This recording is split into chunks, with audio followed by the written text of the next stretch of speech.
ማን ረዳ ማን አገዘ ላሉኝ ማን ረዳ ማን አገዘ ላሉኝ አፌ ማይሰውረው ውስጤ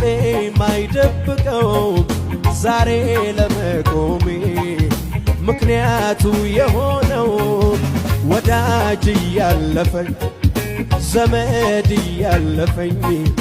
ትቶኝ ያላለፈው ኢየሱስ ብቻ ነው። ሁሉም ያለፈኝ ዘመድ ያለፈኝ